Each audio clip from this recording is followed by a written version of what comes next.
السلام علیکم ورحمۃ اللہ وبرکاتہ۔ پیارے دوستو، امید کرتا ہوں آپ سب خیر و عافیت سے ہوں گے۔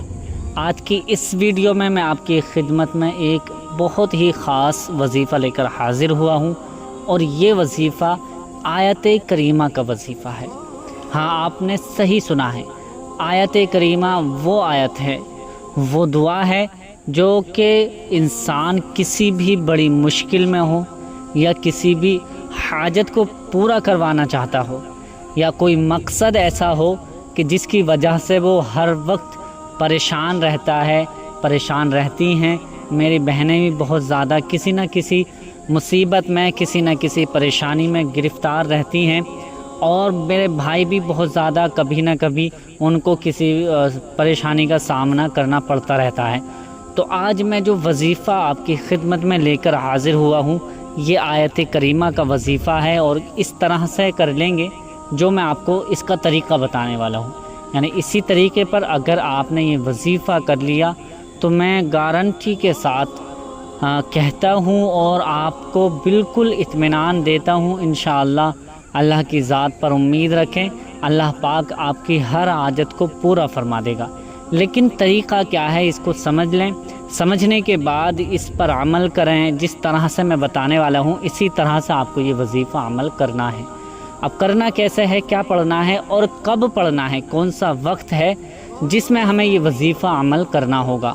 تو آئیے اس کا طریقہ سمجھ لیتے ہیں، اور اس کا پورا طریقہ کیا ہے اور کب پڑھنا ہے، کیسے پڑھنا ہے، آیت کریمہ کون سی ہے یہ جان لیتے ہیں۔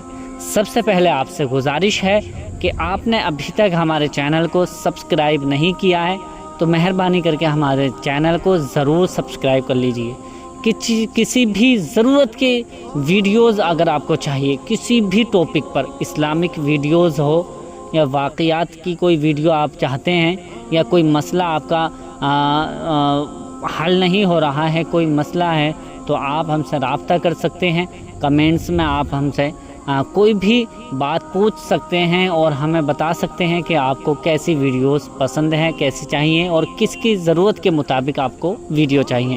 تو انشاءاللہ ہم فل کوشش کریں گے، پوری کوشش کریں گے کہ آپ کے ٹاپک پر ضرور ویڈیو بنائی جائے گی۔ انشاءاللہ آپ ضرور کمنٹس کر کے بتائیں ہمیں۔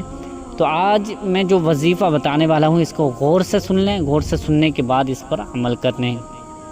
سب سے پہلے آپ کو پاک و صاف رہنا ہے، یعنی آپ کو یہ یاد رہنا چاہیے کہ آپ جب بھی وظیفہ کریں تو آپ ناپاکی کی حالت میں ہرگز یہ وظیفہ نہیں کریں۔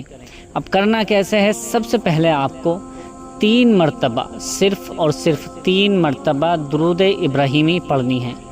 درود ابراہیمی وہی درود ہے جو ہر نماز میں التحیات کے بعد پڑھی جاتی ہے، اللہم صلی اللہم بارک، یہ درود ابراہیمی ہے۔ یہ آپ کو 3 مرتبہ درود پاک پڑھنی ہے۔ 3 مرتبہ درود پاک پڑھنے کے بعد آیت کریمہ کون سی ہے میں پڑھ دیتا ہوں، آپ اس کو یاد بھی کر لیجئے۔ لا الہ الا انت سبحانک انی کنت من الظالمین، لا الہ الا انت سبحانک انی کنت من الظالمین، لا الہ الا انت سبحانک انی کنت من الظالمین۔ یہ آیت کریمہ ہے، آپ کو 313 مرتبہ پڑھنی ہے، ٹھیک ہے، 313 مرتبہ پڑھنی ہے۔ یہ اسی طرح سے آپ کو ہر بار میں پڑھنی ہے، لگاتار پڑھنی ہے، بیچ میں کسی سے بات چیت نہیں کرنی ہے۔